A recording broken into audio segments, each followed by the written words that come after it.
নমস্কার, কলকাতা টিভিতে আপনাদেরকে স্বাগত। আপনাদের সঙ্গে এই মুহূর্তে রয়েছে আমি অভিক। শুরু করছি stadium bulletin presented by 1x bat, powered by UEM good education good job in association with assure home appliance.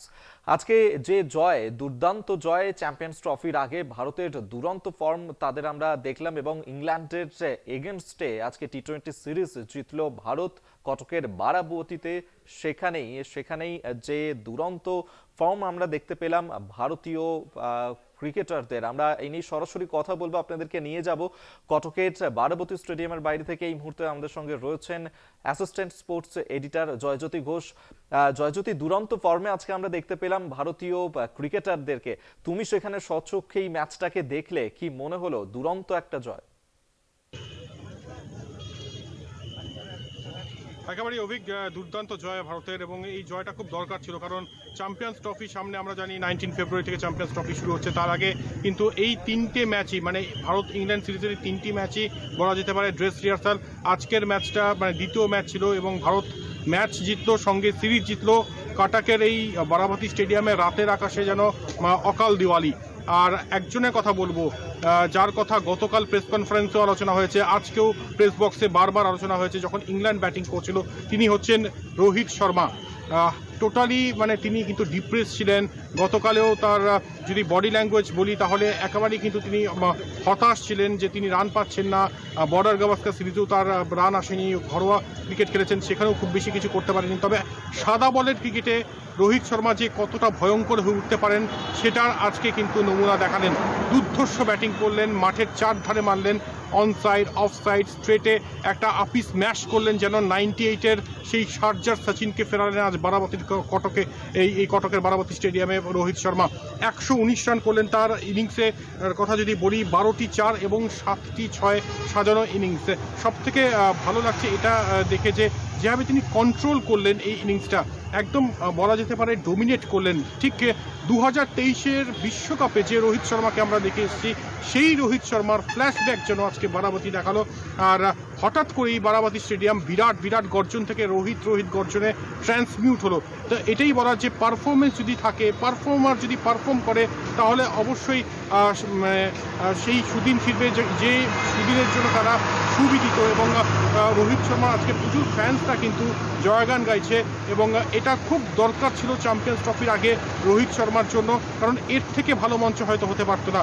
Rohit মনে হয় না এরপর পিছনে তাকাবে। এরপরে তৃতীয় ওয়ানডে রয়েছে আহমেদাবাদে, সেখানেও এই ফর্ম যদি চলতে থাকে তাহলে চ্যাম্পিয়ন্স ট্রফিতে অবশ্যই ভালো কিছু অপেক্ষা করছে। আজকে প্রথম থেকেই একদম মারমুখী মেজাজে ছিলেন। তবে একটা কথা এখানে আরও একবার বলা, সেটা হচ্ছে যেভাবে আজকে রোহিত শর্মা তার ইনিংসটাকে সাজিয়েছেন, প্রতিটি বলের মেরিটে কিন্তু খেলেছেন, কোনো প্রিমেডিটেড শট খেলেননি। গত ম্যাচে আমরা দেখি যে একটা র্যাশ শট খেলতে গিয়ে আউট হয়ে গেছেন। আজকে প্রতিটি বলের মেরিট অনুযায়ী ব্যাটিং করলেন রোহিত শর্মা, এবং তার ফল আমরা দেখি যে 76 বলে 100 এবং তারপর এরপর 119 রান করলেন 90 বলে, যেখানে 12টি 4 এবং 7টি 6 সাজানো ইনিংস। সত্যি মানে এই রোহিত শর্মাকেই আমরা চিনি, এই রোহিত শর্মার জন্যই কিন্তু এত কিছু, এবং অবশেষে এই রোহিত শর্মাকে চাক্ষুষ করলো কটকের বারাবতী। আশা রাখবো আহমেদাবাদও চাক্ষুষ করবে, এবং এরপর দুবাই, যেখানে চ্যাম্পিয়ন্স ট্রফির ম্যাচগুলো খেলবে ভারত, সেখানেও এই রোহিত শর্মার ব্যাটে ঝলক দেখা যাবে। ঠিক আজকে রাতের কটকে যেভাবে ব্যাটে আতশবাজি দেখা গেল রোহিত শর্মার, সেই একই জিনিসের ফ্ল্যাশব্যাক হবে আগামী ম্যাচগুলোতেও, এটুকু আশা রাখতেই পারি অভিক। জয়জ্যোতি, এখানেই আমি তোমার কাছে যে বিষয়টা জানতে চাইবো যে রোহিত শর্মা, তাকে তো আমরা দেখতে পেলাম তার যে পুরনো মেজাজ, সেই পুরনো মেজাজে তিনি আজকে আবারও ফিরে এলেন, মাঠ দাপিয়ে বেড়ালেন তিনি, সেই ছবি তো আমরা দেখতে পেলাম। কিন্তু আলাদাভাবে বিরাট কোহলি, তার দিকেও আমাদের নজর ছিল। বিরাট কোহলির কাছেও আমাদের বেশ কিছু প্রত্যাশা ছিল। কোথাও গিয়ে সেই প্রত্যাশায় কিছুটা যেন খামতি থেকে গেল। তোমার কি মনে হলো?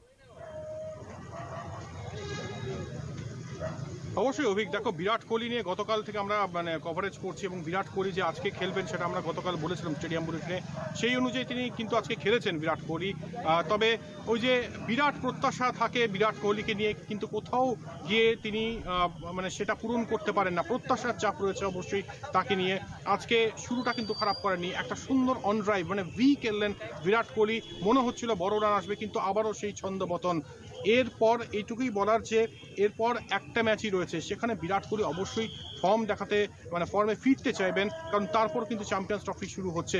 মনে রাখতে হবে 2023 বিশ্বকাপে সাদা বলের ক্রিকেটে 765 রান করেছিলেন এই বিরাট কোহলি। এই মুহূর্তে অনেকটাই জর্জরিত, ক্রুশবিদ্ধ। ঠিক রোহিত শর্মার আজকের ম্যাচের আগের পরিস্থিতি যদি বলি, বিরাট কোহলির এই মুহূর্তের পরিস্থিতি কিন্তু ঠিক একই রকম। একটা ইনিংস, সৌরভ গাঙ্গুলি বলছেন ফর্মে ফেরার জন্য একটা ইনিংসই যথেষ্ট। আজকে রোহিত শর্মা ফর্মে ফিরেছেন। আশা রাখবো রোহিত জুটি দুজনেই এই সিরিজে ফর্মে ফিরবেন। আগামী মানে ম্যাচ আহমেদাবাদে রয়েছে। মোতেরাতে বিরাটের ব্যাট যদি জ্বলে ওঠে তাহলে অবাক হওয়ার কিছুই থাকবে না। তবে তিনি নেটে ভালো ব্যাটিং করছেন, তবে সেটার ইমপ্লিমেন্টেশন আজকে কিন্তু দেখা যায়নি। শীতাংশু কোটাক গতকাল প্রেস কনফারেন্স করছিলেন, তাকে রোহিত শর্মা নিয়ে প্রশ্ন করা হয়। তিনি পরিষ্কার বলছিলেন যে রোহিতকে নিয়ে কোনো চিন্তার কারণ নেই। রোহিত এর আগের মানে এই সিরিজের আগে 3টে ইনিংসে ভালো ব্যাটিং করেছেন। রান সংখ্যাগুলো তিনি বলে গেলেন পরপর, মানে বোঝা যাচ্ছিল যে তিনি একদম গুছিয়ে এসছেন এবং তিনি ব্যাট ধরেছিলেন রোহিত শর্মার জন্য মানে গতকাল। আজকে তার মানে কথার মর্যাদা রেখেছেন রোহিত শর্মা। বিরাট কোহলি নিয়েও আশাবাদী শীতাংশু কোটাক, ভারতীয় ব্যাটিং পরামর্শদাতা। আশা রাখবো আহমেদাবাদে বিরাট তার কথার মর্যাদা রাখবেন এবং অবশ্যই বিরাট কোহলি অনেক বড় প্লেয়ার এবং তার প্রতি প্রত্যাশা থাকবেই। আর আশা রাখবো যে আজকের ম্যাচে যেটা হয়নি, আগামী ম্যাচে আহমেদাবাদের ম্যাচে অর্থাৎ চ্যাম্পিয়ন্স ট্রফির আগে ঠিক যে একটা ম্যাচ বাকি সেই ম্যাচে বিরাট কোহলি তার ফর্ম ফিরে পাবেন এবং সেই চেনা বিরাটকে আমরা দেখতে পাবো, ঠিক যেমন আজকে চেনা রোহিতকে দেখতে পেলাম। একেবারেই তাই। এবং আগামী দিনে যে ম্যাচগুলো রয়েছে আহমেদাবাদের ক্ষেত্রেও সেই ম্যাচের দিকে আমাদের নজর থাকবে যে বিরাট কোহলি যাকে ঘিরে এত রকমের প্রত্যাশা আমাদের প্রত্যেকের থেকে থাকে, সেই প্রত্যাশা পূরণ তিনি করতে পারেন কিনা অবশ্যই নজর থাকবে সেদিকে। জয়জ্যোতি শুভমান গিল, তাকেও আমরা দেখলাম তার যে পারফরমেন্স, সেটা নিয়ে তোমার আজকে দেখে কি মনে হলো যে কতটা তিনি দাপিয়ে বেড়ালেন ময়দান জুড়ে? দেখো, শুভমান গিল দুর্ধর্ষ প্লেয়ার, মানে ভাইস ক্যাপ্টেন ইন্ডিয়ান টিমের, এবং তিনি যে যথার্থ মানে যোগ্যভাবেই যে ভাইস ক্যাপ্টেন সেটার পরিচয় কিন্তু আরও একবার দিলেন। গত ম্যাচের কথা মনে করে দেখো অভিক, গত ম্যাচে শুভমান গিল ক্রাইসিস মোমেন্টে 87 রান করেছেন।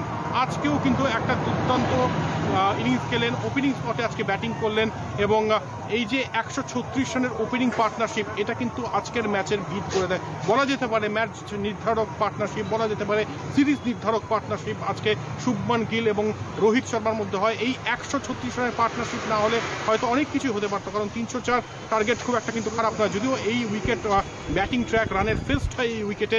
এর আগে যদি তুমি দেখো 5 বছর আগে যে দুটি ম্যাচ হয়েছিল সেখানেও 4টি ইনিংসে 300-র উপর স্কোর হয়েছিল। তাই এখানে উইকেটে যতই ব্যাটে রান আসুক, যদি উইকেট প্রথমেই যদি উইকেট পতন হতো তাহলে কিন্তু ম্যাচের মোড়টা অন্যদিকেও ঘুরতে পারতো। তাই ওই একটা কথা রয়েছে, মর্নিং শোজ দ্য ডে। আজকের শুরুটা দারুণ করে রোহিত এবং শুভমান জুটি, আর অবশেষে মানে খেলার কি ফলাফল সেটা আমরা দেখতেই পাই। শুভমান গিল মিস্টার কনসিস্টেন্ট হিসেবে কিন্তু এই মুহূর্তে মানে ধরা দিচ্ছে। একই রকমভাবে শ্রেয়াস আইয়ারের কথা বলবো, গত ম্যাচেও রান পেয়েছেন এবং শ্রেয়াস আইয়ার এই ম্যাচেও রান পেয়েছেন। গত ম্যাচে অর্ধশত রানের পর শ্রেয়াস আইয়ার বলেছিলেন যে যদি বিরাট ফিট থাকতো তাহলে হয়তো আমার দলে জায়গা হতো না। আর 4 নম্বরে এই মুহূর্তে ভারতীয় দলে অন্যতম সফল ব্যাটার শ্রেয়াস আইয়ার আজকেও কিন্তু একটা ক্যালকুলেটিভ নক খেললেন। তাই এটাই বলা যে ইতিবাচক দিক অনেক। শীতাংশু কোটাকও গতকাল বলছিলেন চ্যাম্পিয়ন্স ট্রফির আগে কিছু জায়গায় রিপেয়ারিং অবশ্যই করতে হবে, তবে ইতিবাচক দিকের সংখ্যাও কিন্তু নেহাত কম নয়। অভিক, একেবারে আমাদের সঙ্গে এই মুহূর্তে সরাসরি কটকের বারাবতী স্টেডিয়ামের চত্বর থেকে রয়েছেন assistant sports editor Joyjyoti Ghosh. আজকের যে ম্যাচ ইংল্যান্ড বনাম ভারতের মধ্যে এবং সেই ম্যাচের যে ফলাফল আমরা দেখতেই পেলাম, দুরন্ত ফর্মে আজকে ছিল ভারতীয় ক্রিকেটাররা। আমরা আবারও কথা বলবো জয়জ্যোতির সঙ্গে। জয়জ্যোতি, আমরা দেখতে পেলাম যে ম্যাচ যখন চলছিল, ম্যাচ চলাকালীন বেশ কয়েকবার স্টেডিয়ামের লাইট বন্ধ হয়ে গেল। ঠিক কি কারণ ছিল, কেন এই লাইট বন্ধ হয়ে গেল? খেলাও বেশ কিছুক্ষণের জন্য যার কারণে বন্ধ ছিল, কি জানতে পারছো? দেখো অভিক, যখন ভারতের ইনিংস 6 ওভার 1 বল, সেই সময় ফ্লাড লাইটের আলো নিভে আসে এবং ম্যাচ প্রায় 40 মিনিট কিন্তু বন্ধ ছিল। অবশ্যই এটা কিন্তু মুখ খুললো ওড়িশা ক্রিকেট অ্যাসোসিয়েশনে। কটকে 5 বছর পরে ম্যাচ পেল, ওয়ানডে ম্যাচ। তারপর এরকম একটা মানে সিনারিও দৃশ্য, এটা কিন্তু জাস্ট ভাবা যায় না এবং অবশ্যই সমালোচনার মুখে পড়বে ওড়িশা ক্রিকেট অ্যাসোসিয়েশন। কটককে এবার মানে ভেন্যু দেবে কিনা ম্যাচে, ইন্টারন্যাশনাল ম্যাচে, সেটা কিন্তু ভেবে দেখা হবে। আমরা কথা বলার চেষ্টা করেছিলাম ওড়িশা ক্রিকেট অ্যাসোসিয়েশনের কর্মকর্তাদের সঙ্গে, তারা কিন্তু পরিষ্কার জানাচ্ছেন এটাই যে এটা একটা টেকনিক্যাল গ্লিচ।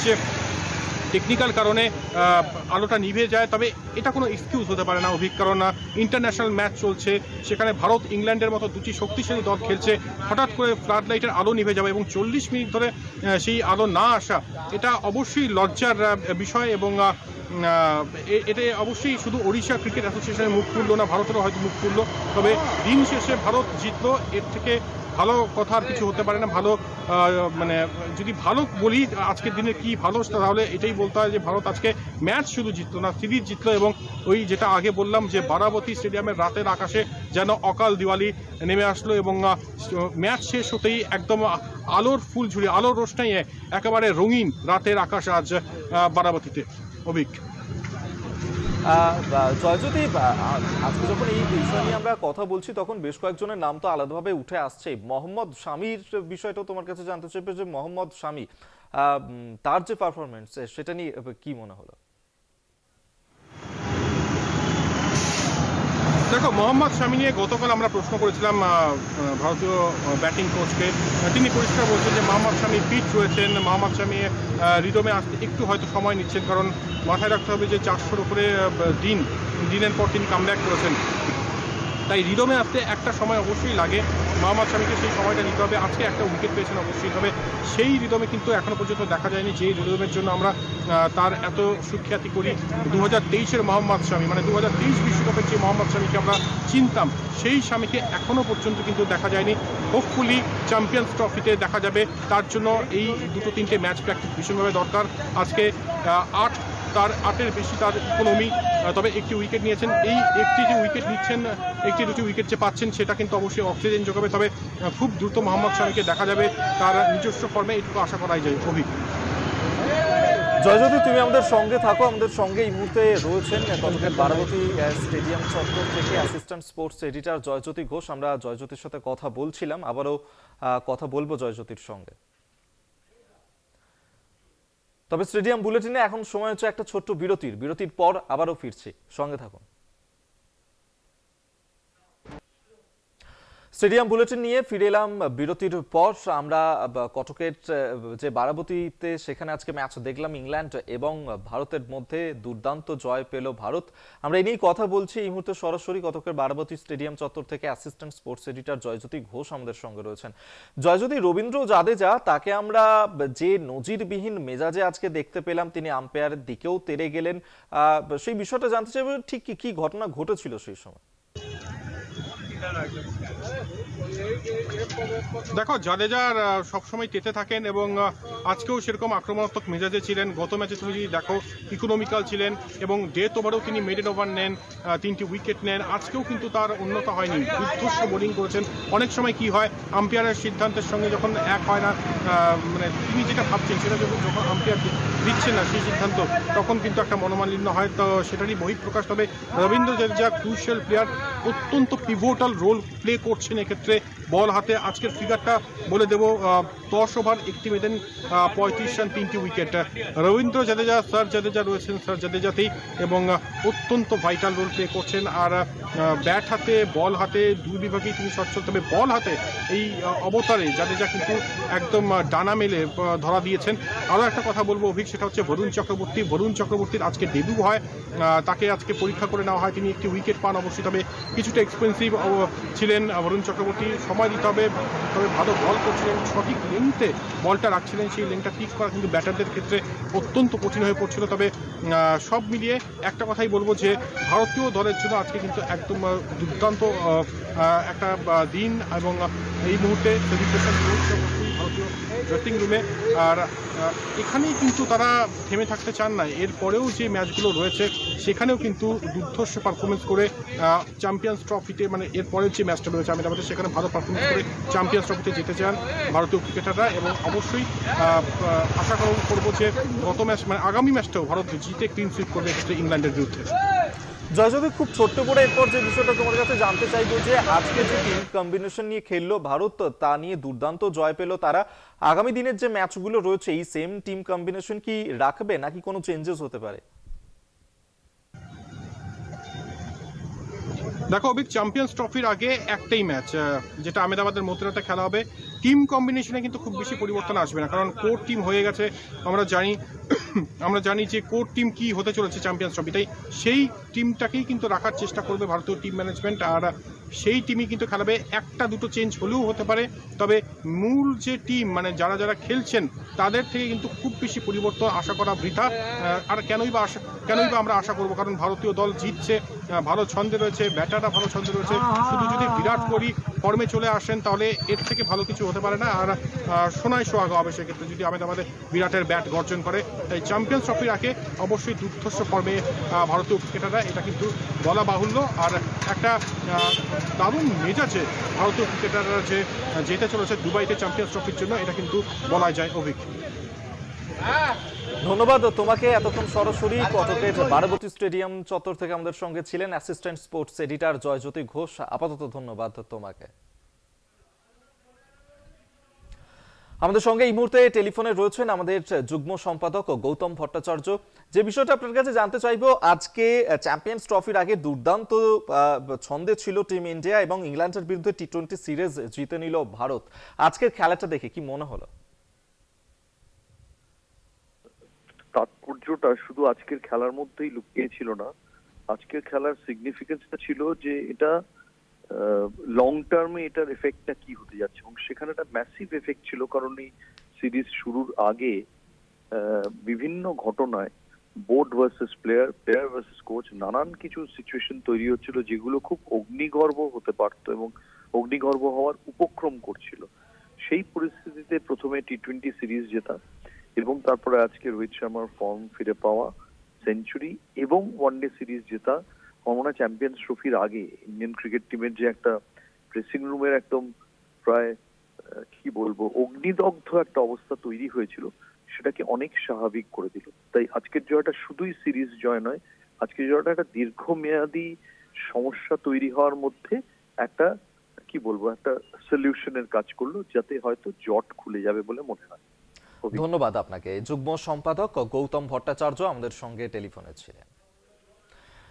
অর্থাৎ যেমনটা বলা হচ্ছে যে এই যে আজকের খেলা কিন্তু শুধুমাত্র এই টি-20 সিরিজ জয় নয়, একটা বা দীর্ঘমেয়াদী তার যে এফেক্ট, সেই দীর্ঘমেয়াদী এফেক্ট থাকবে। এবং চ্যাম্পিয়ন্স ট্রফি রয়েছে সামনেই, তারপর আহমেদাবাদে ম্যাচ রয়েছে। অবশ্যই সেই সমস্ত ম্যাচের দিকে আমাদের নজর থাকবে যে ভারত আজকের যে দুর্দান্ত ফর্মে ছিল সেই ফর্মেই ভারতকে দেখা যাবে কিনা।